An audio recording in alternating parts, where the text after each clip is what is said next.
That's nice. Looks like the people are starting to flow in. Right. Yeah, we'll take the first 15 for Q&A, then we'll jump in and some more Q&A. Okay.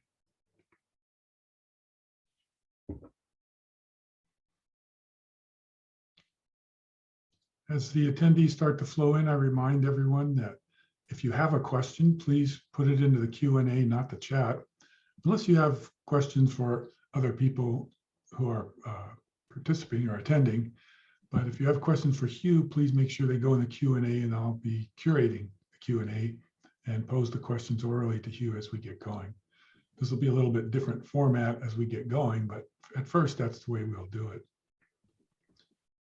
We have 15 participants now, and we're recording.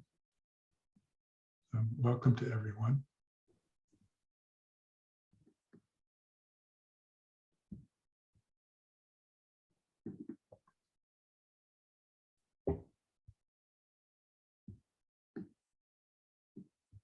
It looks like the flow of entries is reduced quite a bit. I think we can get going if you want to open us in prayer, and then start with the questions. That'd be great. Okay, Father in heaven, we thank you for this time. Thank you that every day that you give us here on earth is a special gift from you. Help us to use that wisely, and pray, Father, that we be submissive towards you and open up our hearts to receive more of your love, your life, and your truth, and guide and direct us, build character in us as we engage one another this day, the character of Christ. In Jesus' name, amen. Amen. Thank you. The first question comes from an email that I received on the paradoxes.org site. Let me drag it over here so I can read it. First of all, the question starts with, my question, it comes from Sam Maddie from Canada. And the question is, around the miracle of fire from the Church of Sepulcher on Easter Eve that started very early after the Lord's resurrection. What is your view on that? Well, I'm not familiar with that at all, so I don't have a view. I'm willing to check it out, but I hate to take a stab at that, not knowing anything about that subject. But it does sound interesting. Okay, Sam Maddie, your question was posed. Hugh doesn't know what the answer is, but if he finds a chance to look up what that miracle of fire of the Church of Sepulcher is, then we'll get back to you and we'll pose it on another Q&A. What would help is if Hugh would actually give me the exact reference, so the church, spell it out correctly, and send it to hross@reasons.org. That way I can check it out. Okay, there you have it, Sam. Thank you, Hugh. Says, this is a good holiday question about turkey and dressing. Is being overweight ever a sin? And if so, at what point is it a sin? And can moderation ever be sinful? Like, for example, eating in moderation is not bad, but how about witnessing in moderation? Or can it be a sin of omission? And lastly, he says another example might be not helping someone who needs help. What do you think? Is this a common weakness of modern Christians? All it is, we all commit sins of omission. And with respect to his first comment about, eating, the Bible does say that we should take care of our physical bodies, because our physical bodies are an instrument to serve the Lord. So we can keep ourselves healthy, and that enables us to minister more effectively. So we should engage in physical training as well as mental and spiritual training, which means we should be not getting drunk and not overeating. And so we do have an obesity crisis here in America. But I think part of it is that, just in the few years I've been here on Earth, I've seen a transition where the poor were undernourished and maybe underfed. And then now it's the other way around. They're overfed and overnourished. And part of the problem, I think, is that back in the 1950s, for example, the cheapest food was a food that would not make you fat. Today, it's the opposite way around, that the cheapest food is the food that does tend to put pounds on you.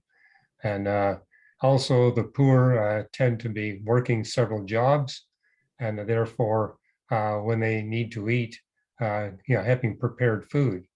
Again, if you go back 50, 60, 70 years, the poor were always preparing their own food because they couldn't afford to buy prepared food. Now it's the other way around. The prepared food is actually cheaper to buy. So there's a reason why people with a lot of wealth tend to live healthier lives than those that don't. Just the economics of food has drastically changed. One thing I think is helpful is that different nations of the world are now passing laws against the use of fructose. It's in the scientific literature that the body is not able to respond. I'm not talking about natural fructose, but they add, corn syrup that they add, high fructose sugars that they add to foods. It's really cheap, and people like the taste. But there's been proven in the scientific literature that our brain is not able to recognize that as calories, and therefore sees it as a non-caloric intake, and therefore the body's hunger system basically demands more food than it needs. And so a number of nations of the world are actually, some have actually put a ban in effect, and I think it's coming here to America as well, where that food additive will be banned from all foods. And that probably will go a long ways to dealing with the obesity crisis that we're facing. And the other things that was mentioned in the question, again, about moderation, yes, the Bible does tell us that you can drink alcohol, for example, but to do it in moderation. And I wrote an article, you'll see it as on my Today's New Reason to Believe, where I address the scientific evidence of what moderation is. Basically, moderation is that which will not affect the health of your brain or your body, but it's such that the science now shows us that moderation levels are quite a bit lower than what we thought even a decade ago. So it was once thought, for example, that having a glass of wine every day is drinking in moderation. The new scientific evidence is saying 2 or 3 glasses a week is moderation. Having one every day over a long period of time will have health consequences and brain function consequences. So that's a debatable issue. I mean, what is moderation? And we should continue to study that. I don't know if there's anything else in that question, Mark. Well, the question is, if you don't eat in moderation, is that a sin? Well, it's a sin in the sense that you're doing damage to your physical body, and the Lord has commanded us to take care of our physical body so we can more effectively minister His grace and wisdom to others. That's the context. And what's moderation for me might be different for someone else. So, and also, I mean, Paul warns us to not be critical towards one another. We're all different. So it's a difficult one to answer. But yeah, if it's clearly doing you a health damage, then yes, you need to correct that. And then the last part of that was, is witnessing in moderation, can that be a sin of omission? It can be. I think God gives us opportunities. I mean, one thing I've noticed is if you're not regularly practicing sharing your faith, it becomes more difficult to recognize the opportunities that God gives you. And you can go the other way. I've seen lots of Christians force their witness upon people that are not willing to listen. And that can drive people away just as effectively as not taking the opportunities that God gives you. You say, how do you, and that's why 1 Peter 3:15 says, always be prepared to give good reasons for your hope and faith in Jesus Christ, but with gentleness and respect and a clear conscience. So don't force the opportunities, but don't miss the opportunities either. And don't punish yourself if you tend to slide one way or the other. It takes practice to try to find where that fine line is of, omitting opportunities that God has given you and forcing opportunities that God has not given you. So practice and get feedback. I find that unbelievers are very willing to give you good feedback on where you're out of balance. Perfect, thank you. Mark Durham asks, is there any further word on the James Webb Satellite Telescope? Is launch still on schedule? Well, right now they're talking about a December launch time. In fact, in one of my Facebook posts, I put down the latest date. I think it's like, I think it was like December 18th, if I remember right. That's the date they had. So it was supposed to go up this month, but it was October 31st. Then they delayed it till the first week of November, then late November. Now it's December 18th. And yes, people are wondering, when is this thing ever going to go up? But I'm sympathetic. I mean, it's at the launch site, so it's all ready to launch. The rocket is there. It's all set up, but you only got one shot. I mean, they're talking about putting this telescope 1,000,000 miles away from the Earth. And so naturally, given the expense of the project and the fact that they can't afford any error to happen, if there is the slightest bit of bad weather, I know they'll delay the launch because they want to make sure that this is not like the Hubble Space Telescope where they launched and said, oops, we forgot something. They want to make sure nothing goes wrong. Thank you. Tim Williams asks, what is your approach to the dating of census of Luke 2:2, which some take as occurring around 6 AD during the governorship of Quirinius in Syria? Yeah, there's quite a bit of debate about that. How do you square this with Herod? I mean, those are the historical. You got the census, you got Herod's death, and these dates have been debated. I mean, there's a range of dates that you'll see in the literature as to when Herod died. Most people think it was 4 BC, but some are saying 5 BC, even 6 BC. And so the census of Quirinius, I mean, that could be consistent. And there again, you got disputes about the date. So the fact that the dates coincide within about a plus or minus 3-year window, that doesn't concern me. I'm prepared to wait and see. I'm not sure we're ever going to get great dates. And then there's also dates about, okay, what about the Christmas star? And I commented on those dates in some articles I've written for today's New Reason to Believe, that the appearance of the Christmas star could be 5 BC. And again, people have taken a range of dates anywhere from 1 BC all the way back to 7 BC for the Star of Bethlehem.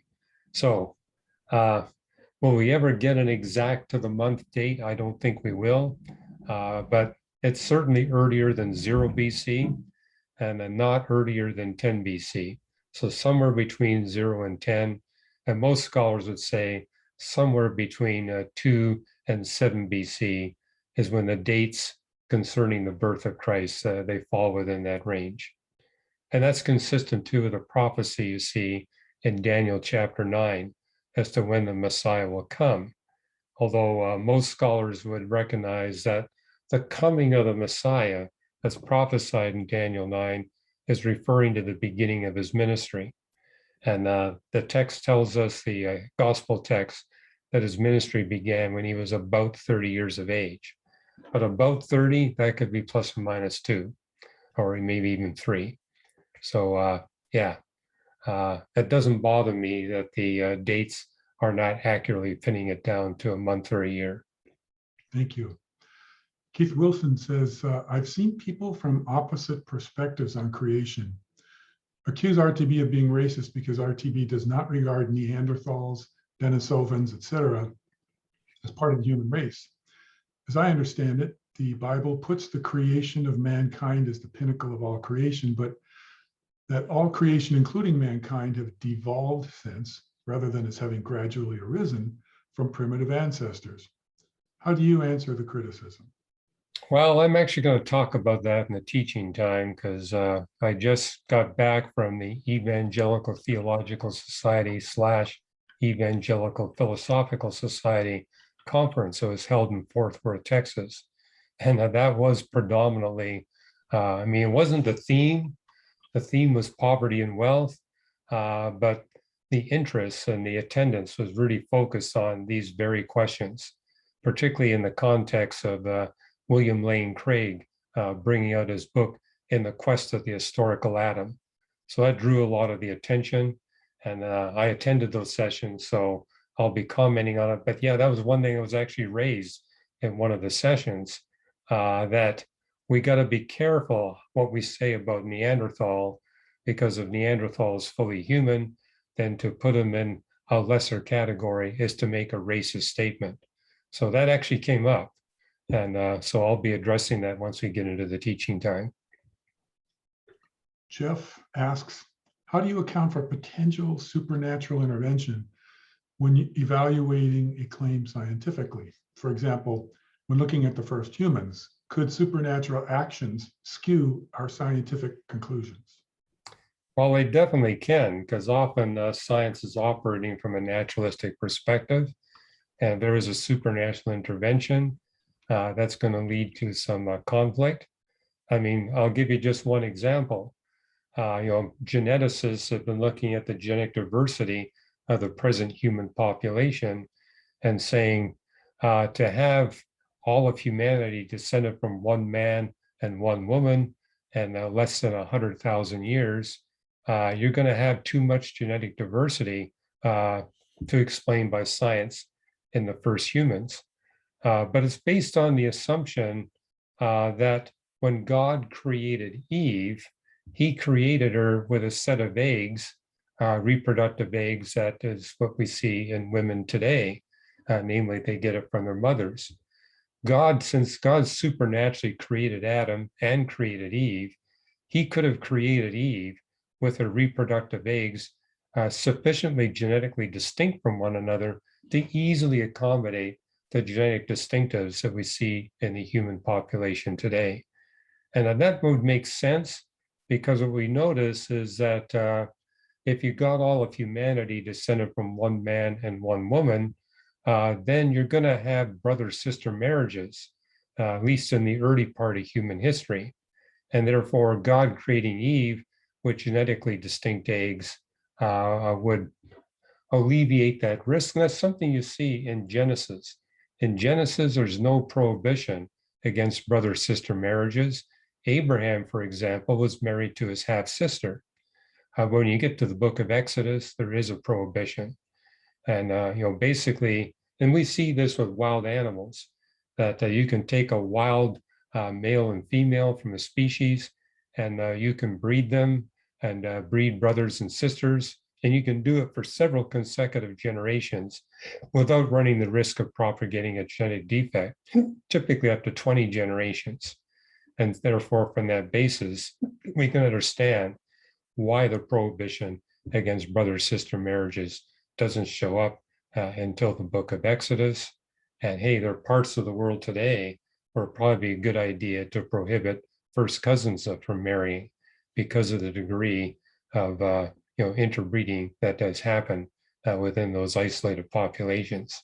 So it's all a matter, and notice that's part of the health law that we see in the Torah. Great.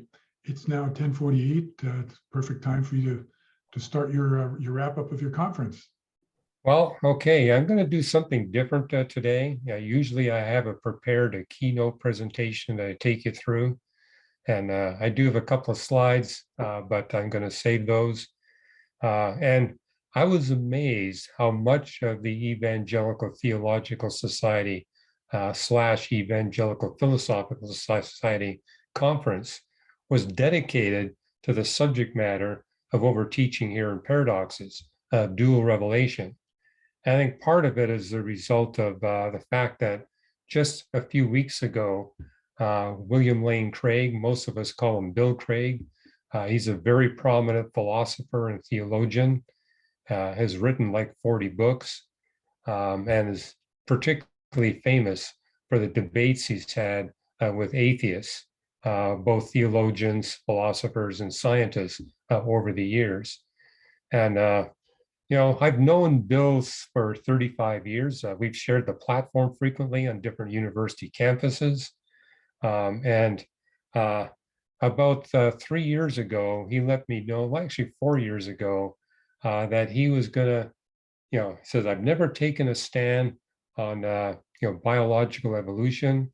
I really haven't taken a stand what I think about the early chapters of Genesis and Adam and Eve, although he's been consistent in saying that he thinks concordism is the wrong way to go.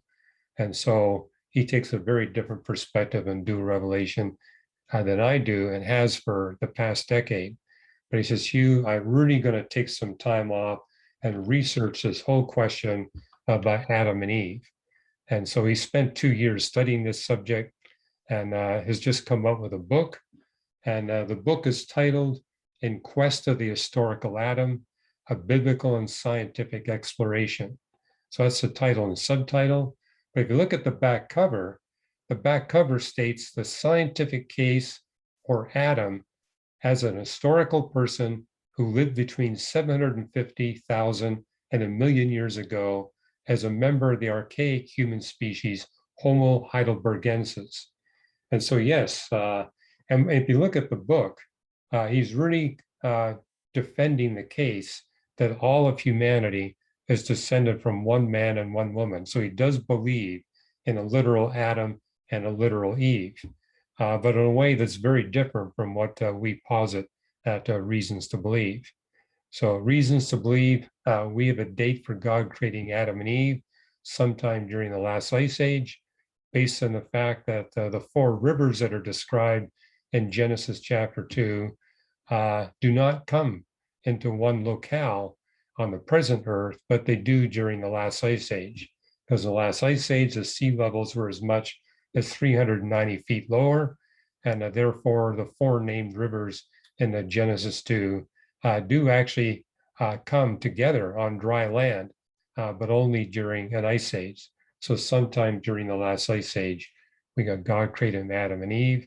And just looking at Genesis 2, that would put Adam as being created by God somewhere between 15,000 and 130,000 years ago. And we actually have a more precise date than that based on an understanding of what we see in the flood accounts and what we see in the scientific evidence. But Bill is taking this position. That was, it's about 2 years ago. I heard that he was going to put Adam back as far as 500,000 years. And now he's putting him back somewhere between 750,000 and 1,000,000 years ago. So he's got a very early date for God creating Adam and Eve. And the book is 439 pages. And it's not a small book either in terms of size. It measures more than 9 inches by 6.5 inches by 1.5 inches thick. So it's a big, thick book. And but as I looked at the book, I was surprised by how much was left out. Matter of fact, and I'll give you just kind of the setting for the drama. They had about 4 hours devoted, and that was in one meeting. They had another meeting as well for a full hour, but for a little more than 4 hours, it was devoted to a review of Bill Craig's book. And so Ken Keithley, who's a member of our Reasons to Believe scholar community, he was the moderator. And he began by giving a short review of what's in Bill's book. Actually had a handout for all of us, which was very helpful. And then there were 4 theologians that each gave a 15-minute review of Bill Craig's book. And then Bill had a half hour to respond to the statements. And then about 40 minutes was devoted to Q&A. And actually, I think the 4 had more than 15 minutes because we're talking more than 4 hours total. Anyway, I remember as we were approaching the Q&A time, there was a theologian there, also a member of our scholar community. And he says, Hugh, see this $5? I'll give you the $5 if you get to ask a question. I was going to ask a question anyway without the $5, but I had my hand up during the entire 40 minutes and I was never recognized by the moderator.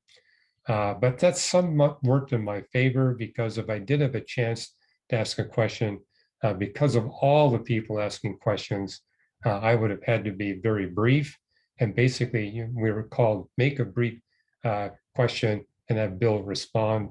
But afterwards, everybody was gathering around me and saying, Hugh, what did you want to ask? And we'd love to have your take on what you've heard and what you think about Bill's book and his talk. So I got to talk to people for quite a while afterwards about this. But what I want to do now is kind of give you a review, because I see this as a significant change in Bill Craig's theology. And also during that 4-year period, I kept offering Bill, hey, I know you're working on this. We've been studying this for decades of reasons to believe. We're open. We'd love to talk to you and help you with your research. But he never took advantage of the offer, the repeated offers we made to help him with this study. And mainly because I think he recognizes Reasons to Believe as an organization that believes that a literal reading of the Bible concords with a true understanding of the record of nature, the scientific record. And he, at least for the last 10 years, has disavowed himself of that position. So I think that's probably the primary reason why he did not want to consult with us. But let me give you a review of what's in the book. And this is a direct quote from page 166 and 167. He says, quote, ancients lack capacity for speculative thought. They engage in mythopoetic thinking. And so I read more in the book about that.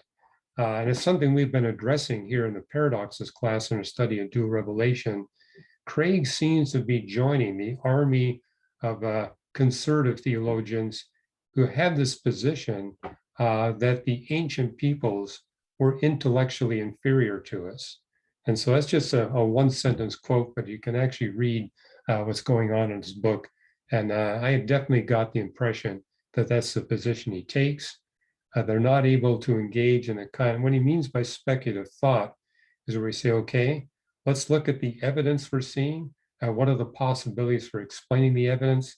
He claims the ancients didn't think that way, and that what they were doing was engaging in these mythopoetic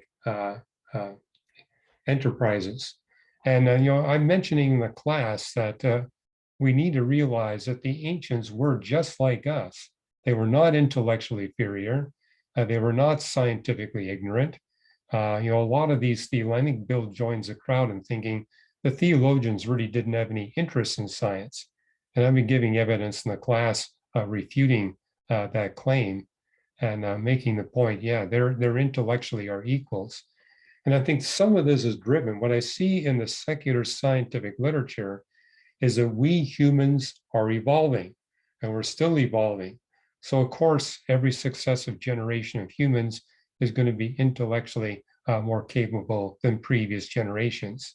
So I think a lot of that is driving this thinking, but it's concerning to me that it's beginning to penetrate into our conservative seminaries. And Bill has also written some articles, probably the one that's been best known. This has been out for several months.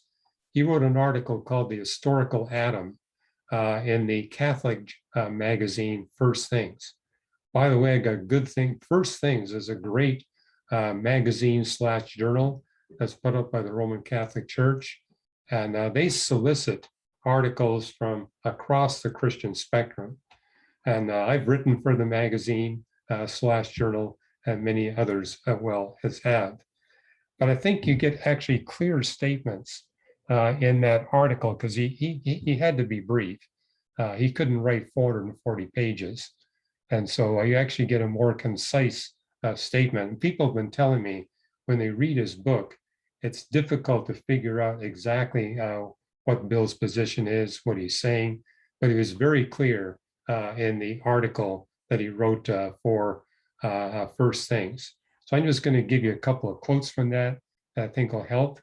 He says, quote, if the first 11 chapters of Genesis are in one sense myth, they are in another sense history. And at the Evangelical Theological Society morning that was devoted to that was devoted to Bill's book. The whole theme was Genesis is mytho-history. Parts of it are myth, parts of it is history, and he's not referring to Genesis 12 to 50. He says, yes, that is literal. That is chronological. That's real history. His focus was on Genesis 1 through 11. And Genesis 1 to 11 has been a subject of debate for theologians for centuries. So he's really focusing on these first 11 chapters. And then he gives them a little longer statement. I'll read this. He says, quote, Genesis presents a history of the world that's extremely short by ancient standards. There's one reason why he thinks it's myth, because of how brief what we see about creation in Genesis. I'll begin again. Quote, Genesis presents a history of the world that's extremely short by ancient standards, bound tightly by father-son genealogies. We should not imagine that the genealogies contemplate the enormous leaps that would be necessary to bring them into harmony to what we know of the history of mankind. But neither should we imagine that they comprise purely fictitious chapters. We can avoid these antitheses by understanding the brief history they chronicle as mytho-history, not to be taken literally, end quote. And so, as I was listening to Craig, he sees a completely literal Genesis as implausible, and therefore parts of it must be mythical. On page 109 of his book, he states a description of creation day 4 cannot be literal, since photosynthesis cannot occur without the sun. He also asserts that there's no scientific evidence for a worldwide flood. That was on page 121. And this kind of is what I was hearing. He was saying, there's no way we can take Genesis 1 to 11 as literal and historical and as chronological. But at least from my perspective, as the president of Reasons to Believe, I see him looking at the literal, historical. He's using a straw man argument. He's saying if we take it literal, that means the text is saying there is no sun till the fourth day. Well, I've written books on this, actually plural, making the point that if you read Genesis 1 literally, it's the light of the sun that appears on creation day 1. But on creation day 1, we have Earth's atmosphere with very little oxygen, and therefore it's extremely hazy. So hazy that creatures on the surface of the Earth, they can see the light of the sun, but they can't see the sun in the sky. And if you ever lived, for example, I grew up in coastal British Columbia, where we have a lot of winter fog. And when you got a lot of fog, you can't see the sun anytime during the day. And on the early Earth, because it had so little oxygen, it was a very thick haze all the time. And it wasn't until the fourth day, when you got the very rapid rise in oxygen, that the atmosphere clears and creatures on the surface of the Earth can actually see the sun, moon, and stars. But Bill evidently thinks that if you take Genesis 1 literally, you're forced to interpret that the sun was not created until the fourth day. Likewise, the moon and the stars were not created until the fourth day.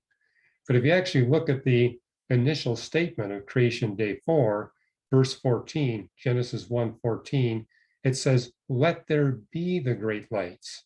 Just like when you look at Genesis 1:3, it says, let there be light. That's not when God created the light. That's when he allows the light to come through to the surface of the Earth. So God created light in the beginning when he created the universe. But Earth's atmosphere began dark. And it says that explicitly in Job 38:8-9, that God had blanketed the primordial seas of the earth with clouds that kept the seas dark.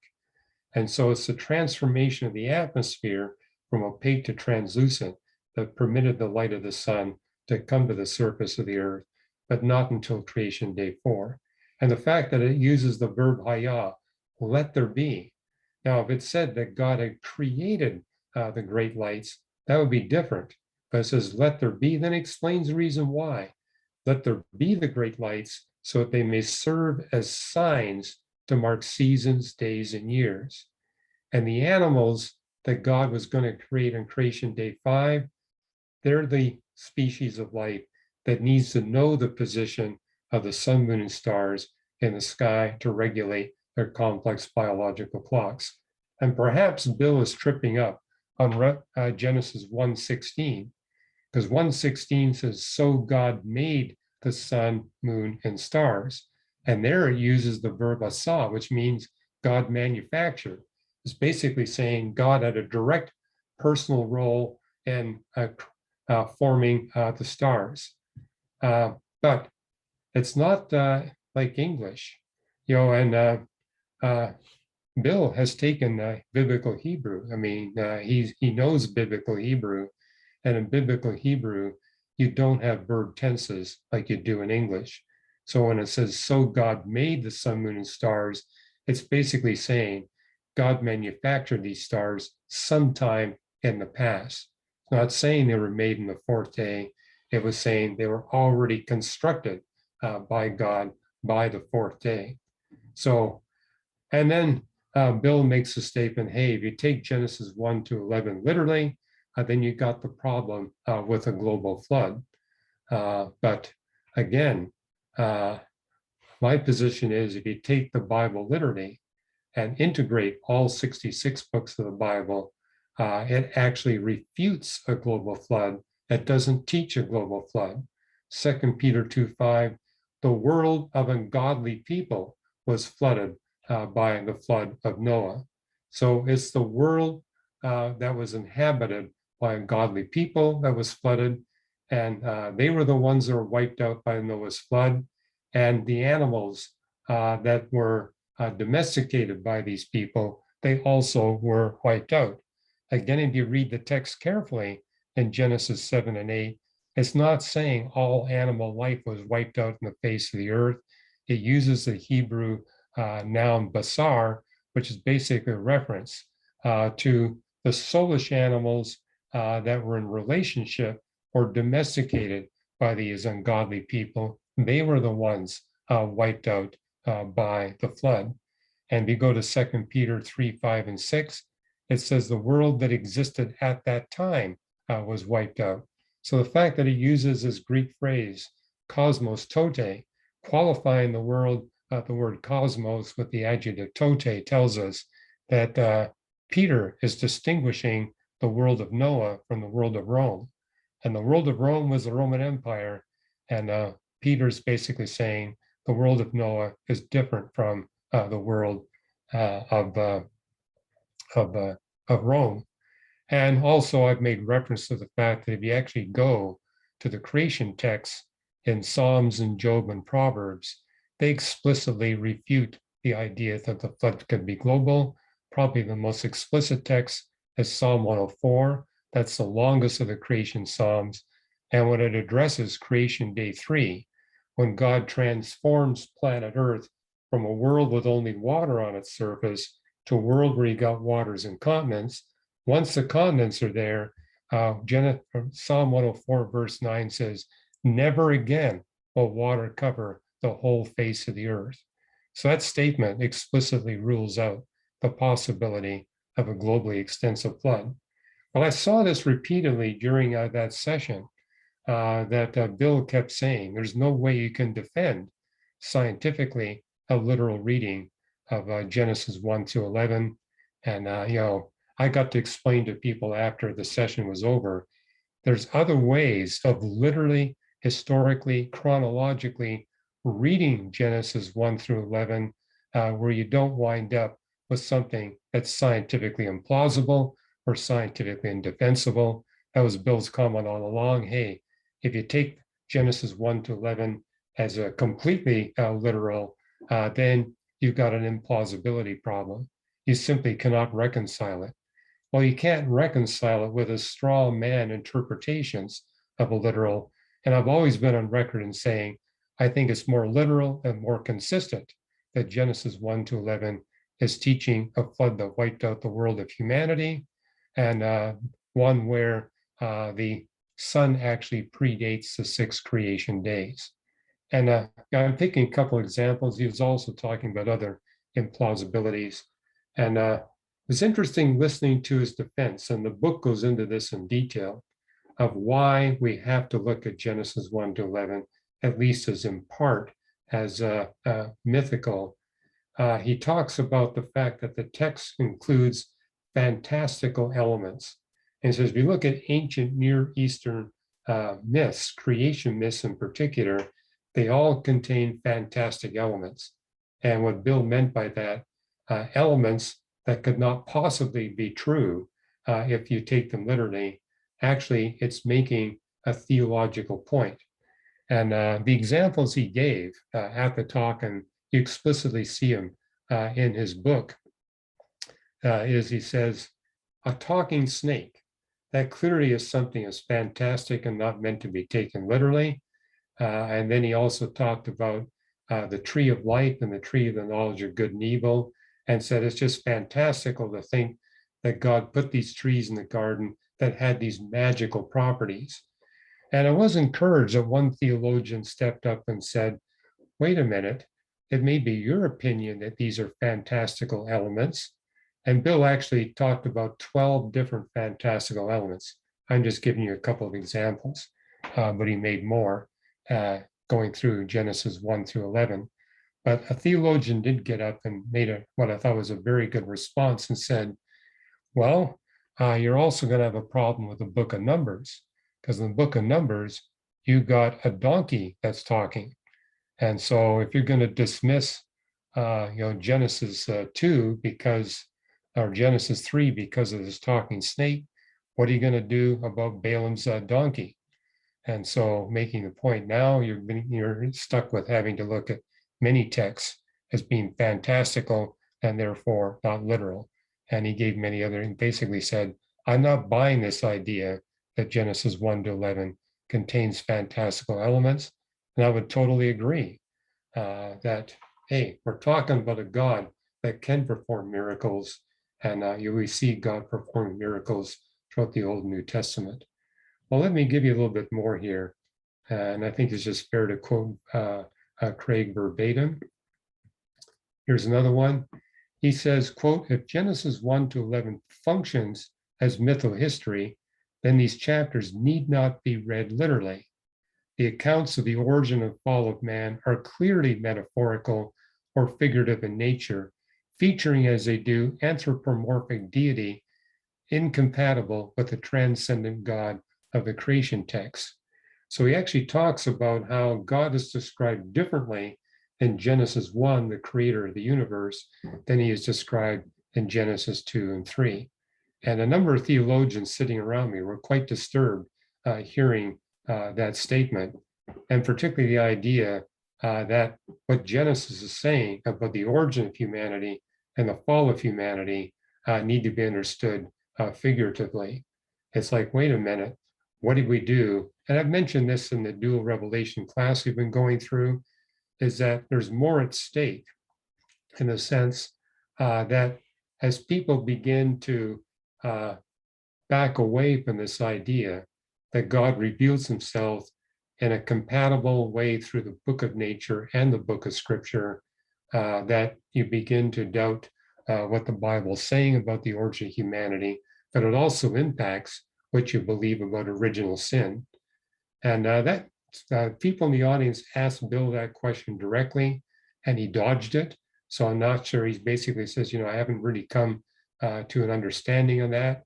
But I mean, most theologians do consider that a crucial doctrine of the Christian faith, that all of us humans get our sin nature from the one man, Adam.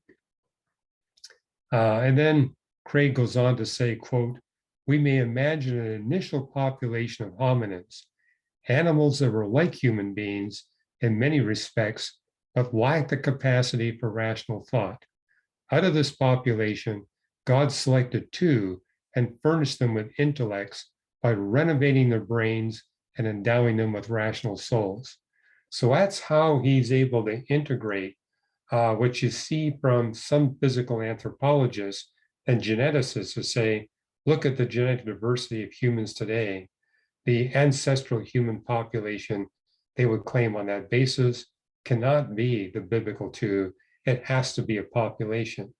And so Bill concedes that point, that there was a population from which we're descended. He's basically saying God went to that population of hominids, selected one man and one woman, and miraculously transformed their brains so they can engage in the spiritual philosophical activities, and endowed them with rational souls. They became spirit beings.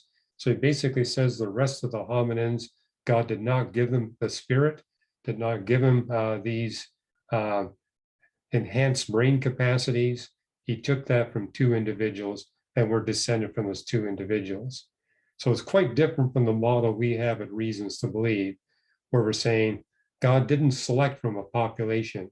He de novo created one man and one woman from the dust of the earth and supernaturally implanted within them the spirit and made them the image of God, from whom we're all descended. So Bill and I do agree that we're all descended from one man and one woman.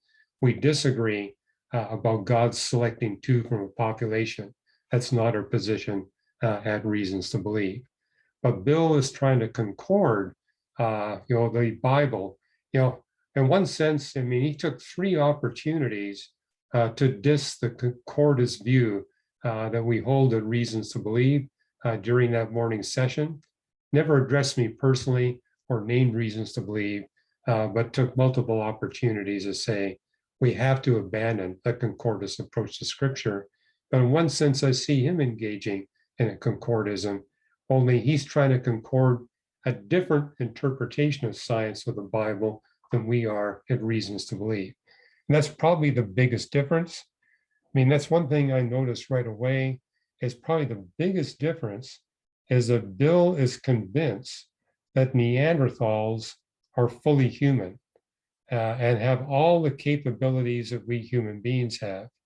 And that therefore, Adam gave rise to the Neanderthals and to all of us who are distinct from the Neanderthals, and therefore is forced into the position of saying Adam has to be the progenitor of all human beings alive on planet Earth today and throughout human history, plus all the Neanderthals and all the Denisovans.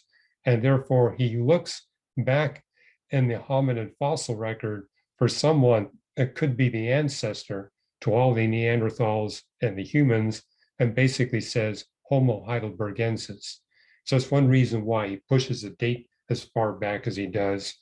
And he chooses Homo heidelbergensis because likewise he thinks that the scientific literature supports that they had fully human capabilities. So that explains why he comes up with his date of 750,000 to 1 million years ago. I'll go on. Here's another quote. Genesis 1 to 11 describes people who actually lived and events that really happened, but the people and events are clothed in the metaphorical and figurative language of myth. But now you got the problem that we've had for a couple of hundred years. How do you distinguish between what's myth in the Bible and not true and what is literal and historical? And as a number of theologians have pointed out, this means that we need these trained higher critics who can tell us common lay folks what in the Bible is myth and what in the Bible is historical. And rather than every human being be capable of reading Scripture for themselves, now we need these experts to tell us what parts we can see as history and what parts we can see as myth. And everybody was interested in how Bill was going to actually take his views on Genesis 1 to 11 in light of what New Testament authors state. And this is what he says on page 240 of his book. New Testament authors sometimes refer to the historical Adam and other times to the literal Adam. Pardon me, that's actually in the First Things article. What he says on page 240, however, really caught my attention. He says, with respect to the literal Adam and or the literary Adam and the historical Adam, he says, here Paul has misinterpreted the literal Adam, the literary Adam. So he actually accuses Paul of making an error in the book of Romans, basically saying he actually has confused the literary Adam with the historical Adam. And so that caught my attention.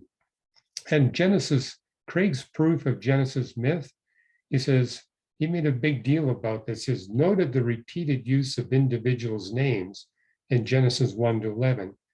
We see Adam being mentioned repeatedly, and Eve, and you got Cain, and then you got Noah. And he says that's a signal of myth, because that's what you see in the ancient Near Eastern myths. They take a few key individuals and they repeatedly mention the name. And he says that happens 10 times in Genesis 1 to 11. So that's clear evidence that it's myth as opposed to history. And then he says the inclusion of fantastic elements, which I've already talked about.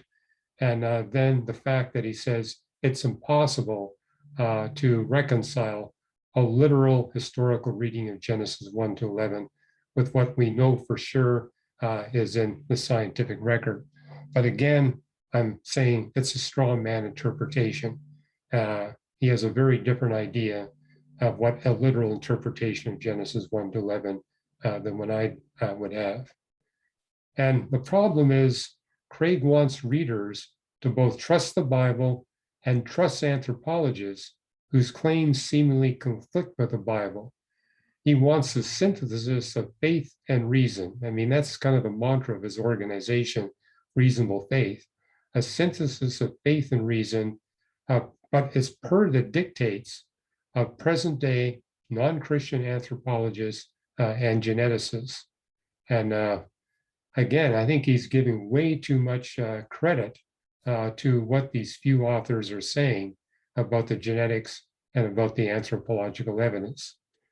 Now, I want to make a few comments about Neanderthals because I know I'm getting close to the end of my time here.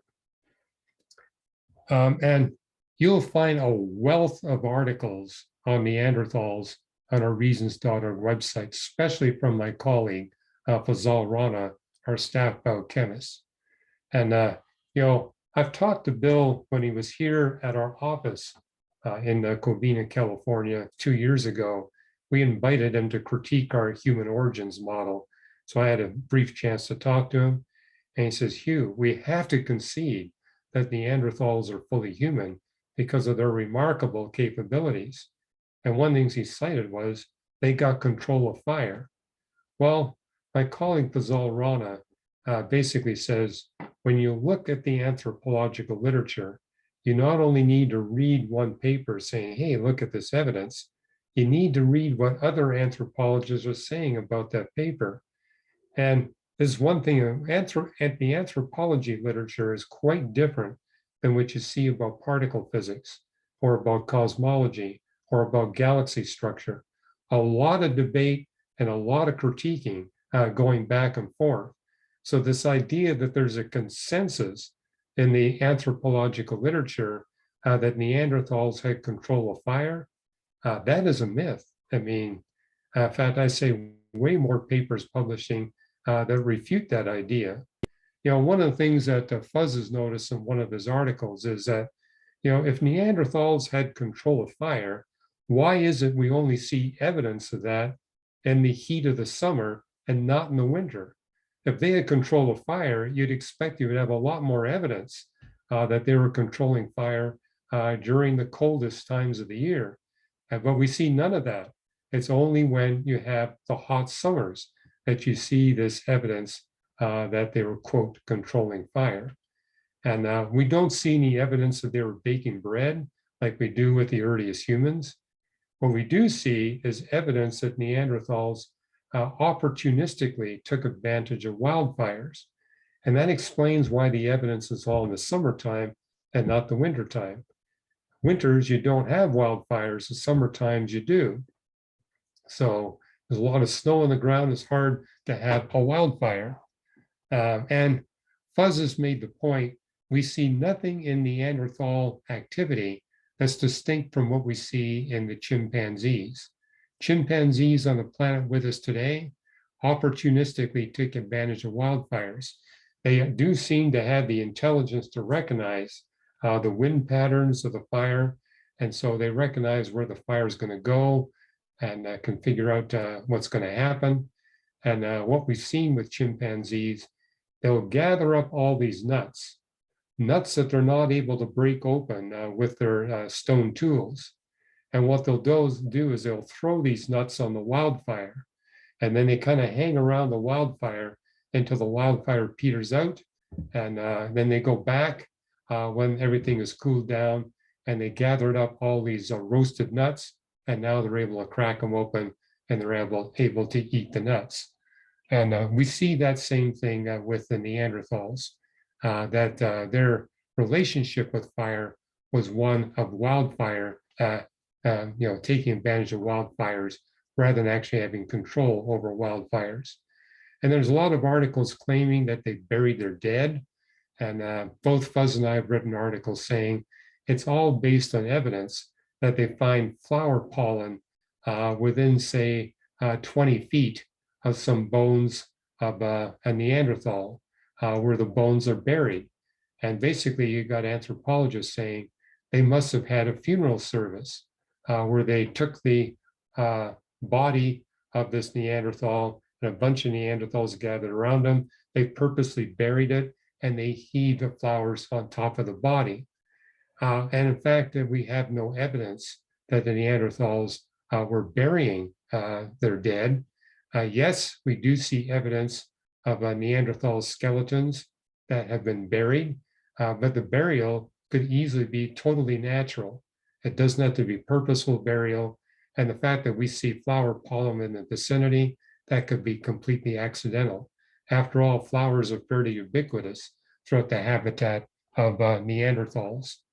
And then there's claims that they wore clothes, but there again, you got the problem that humans were living in climate zones 15 degrees colder than what the Neanderthals were living in. And that's because humans were quickly able to manufacture clothes and use those clothes to keep themselves warm in a cold climate. There is some possible evidence that Neanderthals were taking advantage of animal hides. So, for example, they may have killed a big animal, eaten the animal, and then used the hide to cover over themselves during the cold. What we see with humans is they were actually harvesting small animals and sewing the pelts of these small animals into sophisticated clothing. We see no evidence for that for the Neanderthals. At best, we see them taking advantage of a large-bodied animal and using the hide of that animal to keep themselves warm. We see no evidence that they were manufacturing clothing, where we see abundant evidence that for humans. And we need to recognize the anatomy of Neanderthals gives them a huge advantage over humans in cold climates because they have a barrel-shaped body. They got short limbs. They have an enormous nasal capacity. These are all anatomical tools to enable you to live in a cold climate. Humans didn't have that. We were slim, we were tall. We did not have a barrel-shaped rib cage that's rather cylindrical. We didn't have a lot of body fat or body hair. And we didn't have those big nasal capacities. And yet humans, very early on, the earliest humans, we have evidence that they were living in far colder climes than what the Neanderthals were living in, which is basically evidence they were not manufacturing or using clothing. And talking to Bill 2 years ago, he made a big deal about the fact, well, we see Homo erectus using spears, and these spears are sophisticated. In fact, he told me that they've actually found a spear dated to be 500,000 years old that looked to be just as sophisticated as an Olympic javelin. And he says, hey, if it's just like an Olympic javelin, then they had to have just as great of cognitive capability, symbolic capability as we human beings. However, if you read the scientific literature, what they found was a single piece of wood. And yes, it was about as long as an Olympic javelin. And in 500,000 years, it's going to have significant decay. People were simply interpreting that perhaps this piece of wood actually had all the qualities of an Olympic javelin. It was similar, not exactly, but similar. given the corrosion that would have happened. And we see that in chimpanzees today.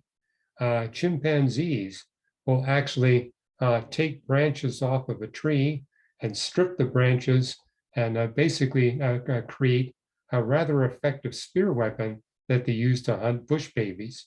And they quickly figure out, okay, this one is actually better than this one.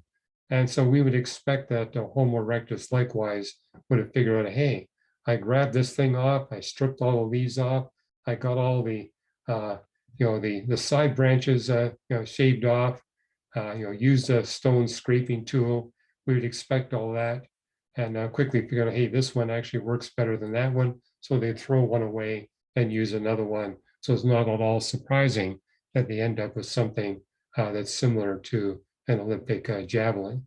And Bill is also very much believing this idea that Neanderthals were making sophisticated spears, where you got a piece of wood, you got this shaped stone, a spear tip on it, and you got tar and twine inked around.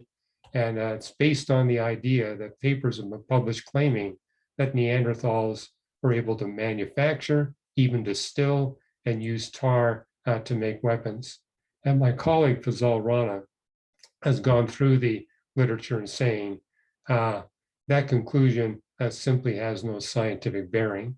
It's possible that they were capturing natural tar from birch trees, and we have no idea how they used it. And this idea about twine is all based on one paper where they find 3 threads weaved together in a manner that looks kind of like how we weave 3 strands to make together rope. But I've written an article on this. Buzz has written a couple of articles. We make the point, hey, when you actually look at that, juncture of 3 threads, we're only looking at a millimeter. When you read what Bill has said, it looks like we got a very complex weave like you would see in a bow and arrow or a modern spear that was used by the ancients in battle. That's not what we're seeing. The paper is all based on these 3 threads, and a number of scholars have pointed out we're seeing there may have no animal agency whatsoever. We're seeing 3 tiny threads, the dimensions no greater than a millimeter, and we see this all the time. Matter of fact, I wrote in my piece, we see this in plants where you get these kinds of webs or weave constructs happening, and it's completely done without any animal input whatsoever. Well, I want to give time for questions because I see I've gone about a half hour here. So a little more than that, actually, I'm sorry. So I'm going to stop there and take questions. I did get to give a paper at the conference. The paper I gave was on fine tuning as an argument for God, basically showing how that argument is getting stronger and stronger as every year goes by, and how you can answer the atheists who claim that fine tuning is not a worthy argument for God. And basically I showed, hey, we can demonstrate it has powerful predictive power, power to predict future scientific discoveries. And I gave many examples. I've written a paper on this, and hey, if you want the paper, I'd be happy to email it to anybody who like this. It's about 22 pages long. And I didn't read the paper. I gave a keynote presentation and basically said, hey, this complements what's in the paper. The other thing I'll say is at that conference, I did attend a session on biblical inerrancy. And, I really appreciated Wayne Grudem, the theologian who's written the book on systematic theology, now in its 2nd edition. And he's one of the few remaining attendees of the meetings that took place in the late 1970s and early 1980s. Most of the 300 theologians that were part of that conference have now passed on. I only know of a handful of people that are still alive. Wayne Grudem was a student, a PhD student at the time, and so he's young enough to survive. I know that there was one scientist that was part of it. That was Walter Bradley. He's still alive. Yeah, almost everybody else has passed on. I might give a brief report on that next week, because it was a very interesting thing. But I think the thing that caught me the most is Wayne's statement: every generation of Christians must battle this idea, is the Bible inerrant? It comes up in every single generation, and see that all the way through church history. And it's basically saying we shouldn't be surprised that we're having to do battle on biblical inerrancy again. And incidentally, that rippled throughout the entire conference. The Evangelical Theological Society is based on the doctrine of biblical inerrancy. However, a lot of people that are members of the Evangelical Theological Society have very different views on biblical inerrancy than what we see stated in the affirmations and denials of the International Council of Biblical Inerrancy. I'm going to stop there. So Mark, I think we ought to take some time for Q&A. Okay, we have some left over. Tinny Washington says, hi, Dr. Ross, how do you counter skeptics who argue that archaeology doesn't support a united Israel existing around 1000 BC, around the time of King Solomon, or if that even Solomon or David existed? Yeah, that's a little bit out of date, because they've done enough digging around Jerusalem where they now recognize that the city of David was real. I mean, I visited Israel in 1980, and we were there in 1980. None of the archaeology digs of the city of David had yet been completed. What we saw there is they were just beginning to start the archaeological digs. And at that time, you saw in textbooks, hey, this idea that there was a united kingdom with David and Solomon as actual kings ruling over a powerful nation of Israel, they were claiming that was all a myth. But that claim really doesn't withstand the latest archaeological discoveries, especially on the south side of the old city of Jerusalem. It really does reveal that there was a King David, and that there was this city as described in the Bible. And there's a lot in the Bible that does not yet have archaeological evidence supporting it. But as many archaeologists, biblical archaeologists, have pointed out, every time an archaeologist puts a spade into the ground of Israel, they come up with additional evidence for the historicity of the Old Testament. So yeah, 100% of the evidence does support the historicity. Do we have complete evidence? No, we don't. But particularly in the last decade, the evidence that sustains the United Kingdom, ruled over first by King David and then by King Solomon, very difficult to refute that in light of the latest archaeological digs. Thank you. The next set of questions comes from Doug McComb. I'm not going to ask all of them, so we have time for others. But he says, good morning. Last week, we had an excellent speaker who was a particle physicist. Can you please elaborate on some things about the Higgs boson, also known by a minority of physicists as a God particle? Why was it called a God particle by Nobel laureate Leon Lederman, the physicist? And when did this single particle or group of particles first exist?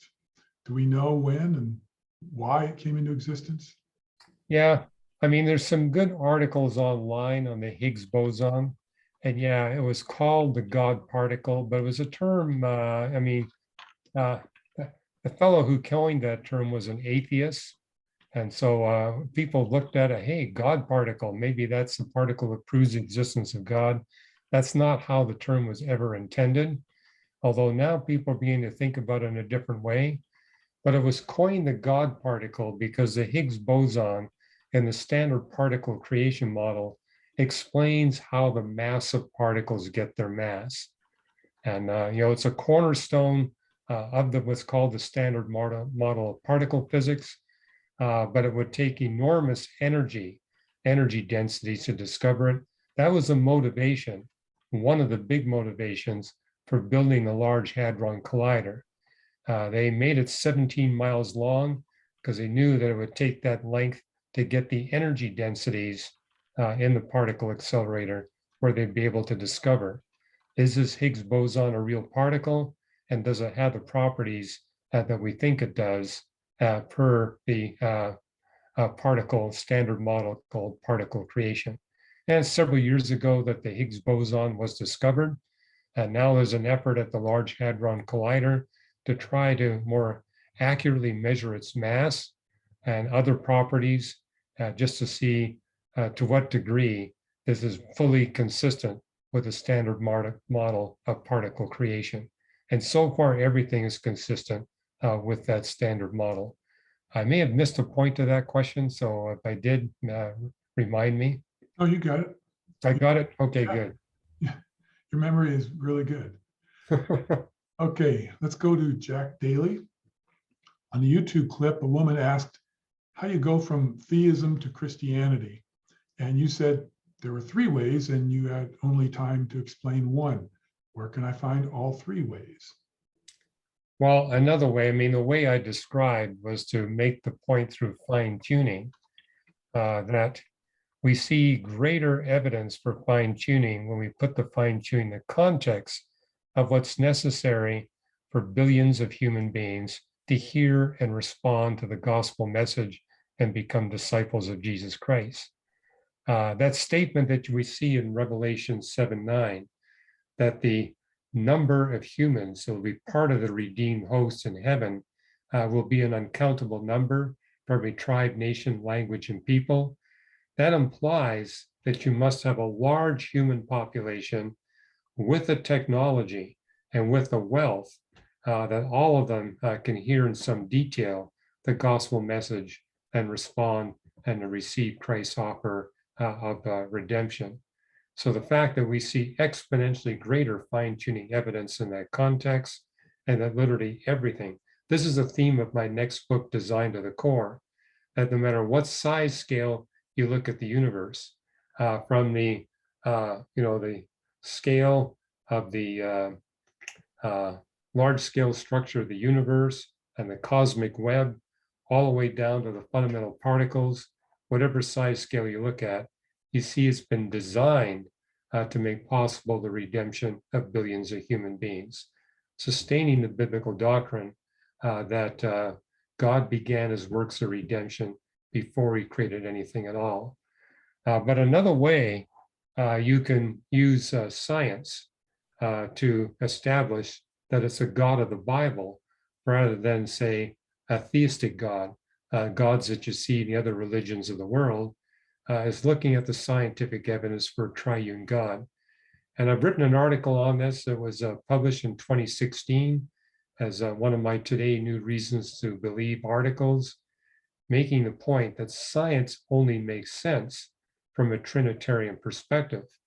And Christianity is the only religion amongst all the religions of the world that teaches that God is a triune being, where you got 3 persons that make up a single Godhead. As Ken Samples, our staff theologian, would put it, it's 3 persons and 1 essence. And what he and many other theologians mean by 1 essence, whether you're looking at God the Father, God the Son, or God the Holy Spirit, you got the identical character attributes, you got the identical plan and purpose for creating.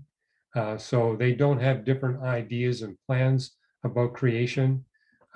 So when you look at God the Son, you're seeing all the attributes of a God the Father, and likewise with God the Holy Spirit. They do divide their labor, as it says in 1 John, where it talks about how the 3 together make up a light, and that light has 3 components, where the Father bestows love on his creation, the Son bestows life upon the creation, and the Spirit bestows truth.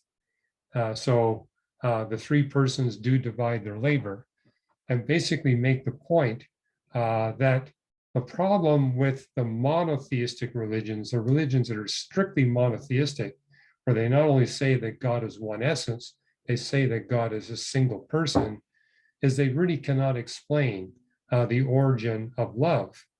I mean, love by definition means you've got a relationship between 2 distinct persons. And so the problem with Judaism and Islam is they really have no answer for love. I mean, we human beings have the capacity to love one another, Where did that love come from? You're saying God is one person, and you're saying a being that never experienced love or expressed love, created beings that can do both, which in one sense would make us humans greater than God, or at least put God in a position where he must create in order to experience and express love. You don't have that problem if God is triune. But the problem with Hinduism or Hinduism and Buddhism is you've got these many gods. And I had an opportunity during this pandemic to speak to audiences in India many times. And what's interesting is you see a real movement towards Christianity amongst engineers and scientists. And the reason why is these engineers and scientists recognize what the learning about science is not compatible with Hindu theology, but it is compatible with Christian theology. Because in Hindu theology, you've got these millions of gods that all have a distinct role in creation. And they're not like the triune God where they all have the same plan, purpose, and mind and attributes. They're distinct. And therefore, in Hindu science, what you see in Hindu theology is that science is going to be filled with incongruities, inconsistencies, and apparent contradictions because all these different gods are involved. But when we look at the scientific record, we don't see that. We see harmony, we see consistency across the board, and it's our guide to making future scientific discoveries. And I'm trying to remember what the third argument was. I wrote it in that article that I published in 2016, but right now, so my memory isn't all that great, Mark. Okay, well, you did well with what you had. Susan Lambeau asks, were those 4 named rivers named in Genesis even there 750,000 to 1 million years ago? Well, they were there when there was an ice age. I mean, every 100,000 years, or for the past 800,000 years, you get an ice age that lasts about 90,000 years. And so, yeah, when you got an ice age, you got a lot of the planet's water as thick ice sheets over the continents, which means the ocean levels will be lower. And with the ocean levels lower, those 4 rivers will be above sea level to a point where there'll be a place, namely the southeastern portion of the Persian Gulf, where those 4 named rivers will come together. So that can only happen during an ice age when the sea levels are sufficiently low. So yeah, if you're willing to go back 1 million years, there'd be multiple times throughout that 1 million years where those 4 rivers would be together. So I don't see that as a critique of Bill's model, because somewhere between 750,000 to 1 million years ago, those 4 rivers would indeed come close together on dry land. Great, thank you. Juan Mancha says the basal or basal, BASAL group said straightforward hypothesis is that the extant populations of almost all animal species have arrived at a similar result consequent to a similar process of expansion from mitochondrial uniformity within the last one to several 100,000 years. Does that speak to Noah? Well, I'm not sure what Vaughn's getting at there, but I'll take a stab at that to make the point. And this is something I meant to say about the Neanderthals. And this also applies to Heidelbergensis and Homo erectus. Recent papers now demonstrate that their population levels were not high. I mean, we got billions of humans on the face of the earth. At most, at any given time, there might have been 25,000 Neanderthals on the face of the earth, but most anthropologists believe the number likely was never above 8,000. If you got a population level that low, you've got an animal that will not evolve. Mammals, and that explains why when we look at the hominid fossil record, what we notice is we can't see any evolution over the time span that Neanderthals were on the face of the earth. They were on the face of the earth between about 250,000 years ago to about 50,000 years ago.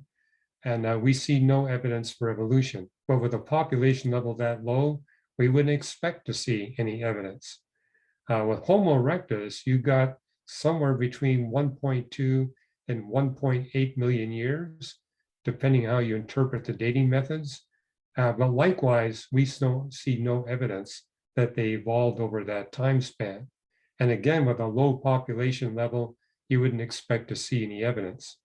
But I've cited several papers over the years making the point that when conservation biologists do their field experiments, what they notice is for mammals with an adult body size greater than 3 kilograms, you're looking at a species that will go extinct before it can experience any significant evolution. And all the bipedal primates that preceded us human beings were much larger than 3 kilograms in adult body size. And also their population levels were much too low for them to have any possibility of evolution. And so that raises the question then, how do you explain these creatures? I think God specially created every distinct one of those species. And I think I've shared this with the class before. There was a meeting that Fazal Rana, my colleague, attended, where there's about 24 theistic evolutionists debating this idea about how do we explain Adam and Eve in the context of naturalistic evolution. The meeting was also attended by the atheist anthropologist Ian Tattersall. But Ian and Fuzz tells me, he says, Ian and I had much more in common with one another, even though I was a Christian and he was an atheist, than either of us had with the theistic evolutionists. Because Ian Tattersall, as we do, believes that we human beings are distinct, exceptional, that we're the only ones with high cognitive capability, symbolic capability, and the ability to advance technology. And incidentally, I didn't say this, Craig also cites as evidence for symbolism on the part of Neanderthals, but it's based on a single paper where they see vertical scratches on a wall, where you got some of the scratches going at a diagonal instead of just up and down. And people made the claim, hey, that looks like some sophisticated alphabet. But hey, I've seen bears do the same thing with their claws. So it's all a matter of interpretation. Did I miss anything on that, Mark? No, it looks like, I think you got it. Okay. All right, let's go to David Edwards in Rancho Santa Margarita, California. In the documentary Black Holes, The Edge of All We Know on Netflix, they talk about the black hole information paradox, where information may be lost. Does this topic have any theological implications? Well, it does, and it's a major debate amongst theoretical physicists and observational physicists. Is information permanently lost when it's sucked into a black hole, or will a quantum tunnel out when all the energy trapped inside the black hole quantum tunnels out? You could argue theologically this has zero bearing, because the amount of time it takes for a black hole to become a white hole, and the principle is this: black holes have such a high density that they're undergoing gravitational collapse, and that they just continue collapsing. And eventually they collapse down to such a tiny size that they reach the size of a quantum particle. And when that happens, the forces of quantum mechanics can become greater than the forces of gravity. And so that stops the gravitational collapse. And what you happen is everything that's been sucked into the black hole gets blasted out as a white hole. It quantum tunnels out. But it was Stephen Hawking that calculated how much time it would take for even the smallest black holes to become a white hole. The bigger the black hole, the longer it takes to collapse down to the size of a quantum particle.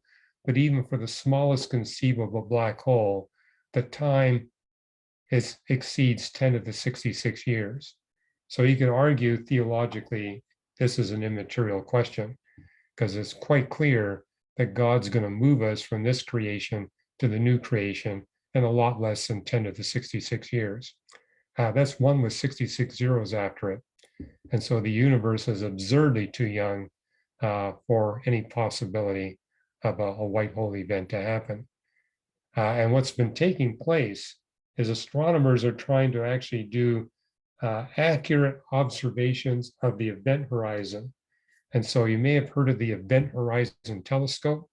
It's a series of radio telescopes that are linked together around the world to take very high resolution maps of black holes.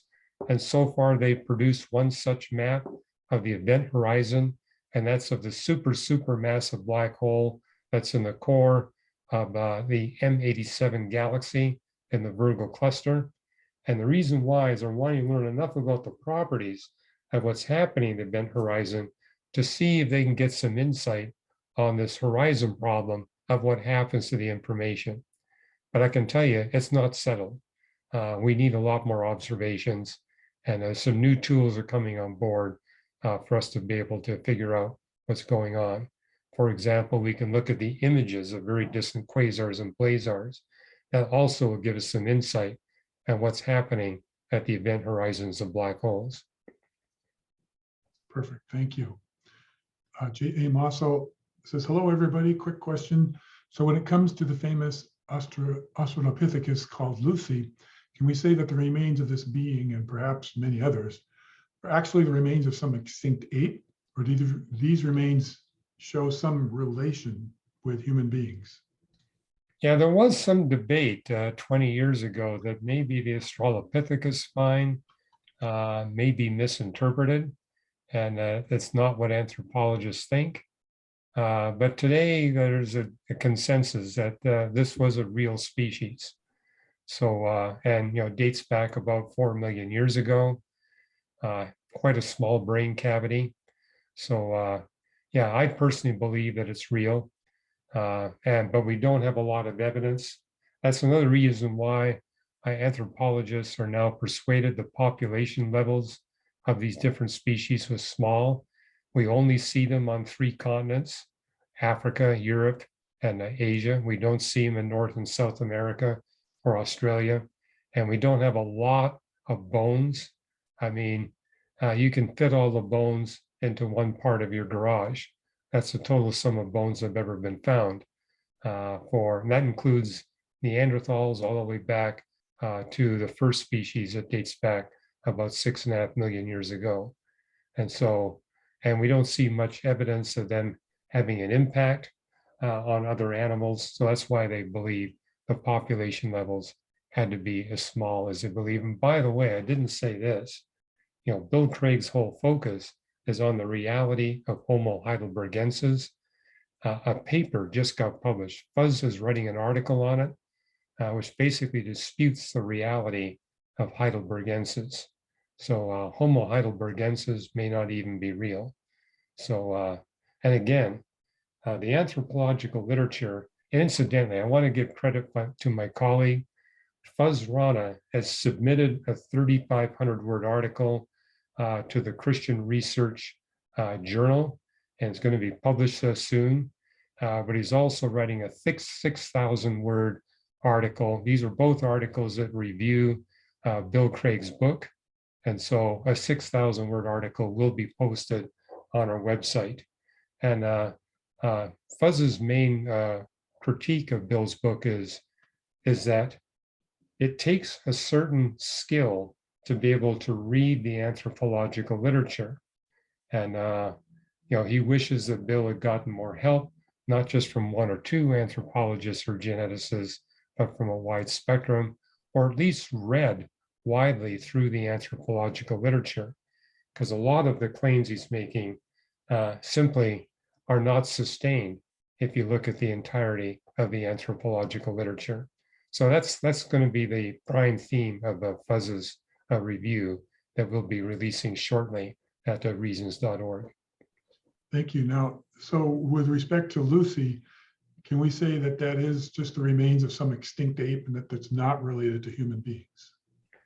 Well, this is a bit of a debate, because what you see in the bipedal fossil record is that you don't see a gradual rise of increasing bipedal capability or increasing brain size relative to body size. Rather, it goes up and down like this. So, for example, the latest bipedal primate that's been discovered, Homo florensis, actually has a brain that's the smallest of all the bipedal primates. So the smallest one shows up at the end. Homo heidelbergensis has a brain size that's the same as that of a chimpanzee, 4 times smaller than that of a human. And the only thing we see that has a roughly linear progression, this is something we got from Ian Tattersall, says notice as you go from the earliest bipedal primate up to the latest pre-human bipedal primates, namely the Neanderthals and the Denisovans, you do see a gradually increasing capability of the capacity of these creatures to hunt large-bodied bird and mammal animals. And he was the one that tipped us off saying, I think this fits your creation model, reasons to believe, that God knew that we humans were in danger of wiping out the very bird and mammal species that God created to help us launch and sustain civilization. And so he created this sequence of bipedal primates basically to train these animals. When you see a tall bipedal with a weapon in its hand, run away. And therefore he points out, notice that the sub-Saharan Africa, that's where you have the greatest evidence for these bipedal primate species. The extinction rate of large-bodied bird and mammal animals was only 4.5%. Australia, it was 94%, and explains why the Aborigines were not able to get out of the Stone Age. They lacked the animals they needed to launch sophisticated high technology civilization. And where we do see the launch of high technology civilization, it's only on the continents where you have these bipedal primates that predated us human beings. Hugh, it's noon. I wasn't sure how long you wanted to go. You control that.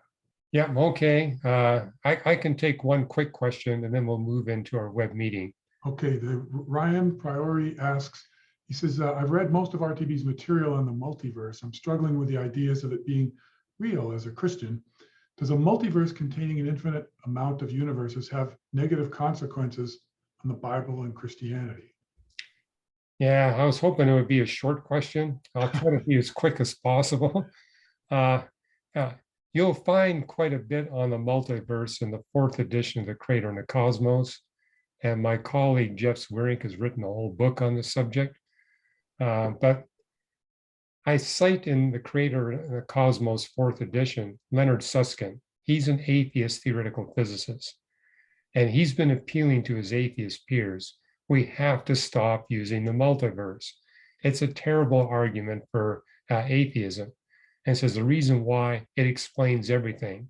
And a model that explains everything explains nothing. He dropped it there.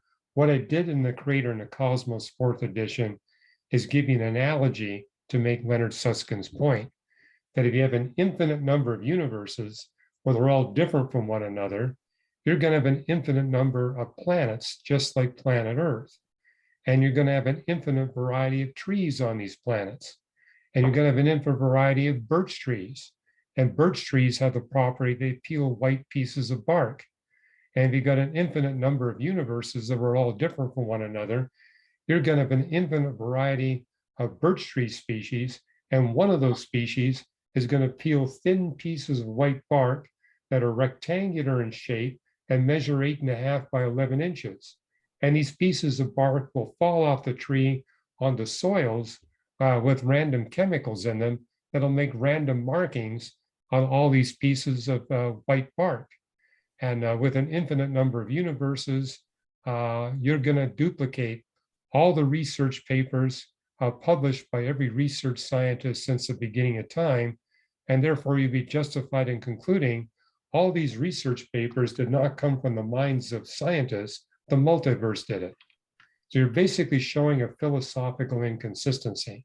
Appealing to the multiverse to eliminate God's involvement in designing the universe simultaneously eliminates 100% of human design involvement.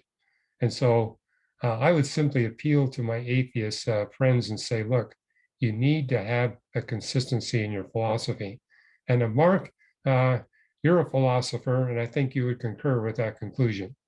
I agree. It doesn't make any sense to come up with something that does explain everything and doesn't explain how it explains it. In other words, it's a bald assertion. It's a fallacy. Right, right. Well, what I'm going to do is give you the URL right now for our web meeting. We're in a webinar right now. So I'm going to need to go to the share feature. Let me do that. Are you doing that, Hugh? I'm going to remind everyone that there were a few people who had questions, good questions, and we invite you to come back next week at 10:30 a.m. Pacific time and post your questions then. We'll have 15 minutes of Q&A. You get in first to say, hey, I posted these last week and didn't get answered. So could you please take care of these? And we'll take care of you. We want to make sure everybody gets a shot at it. Right.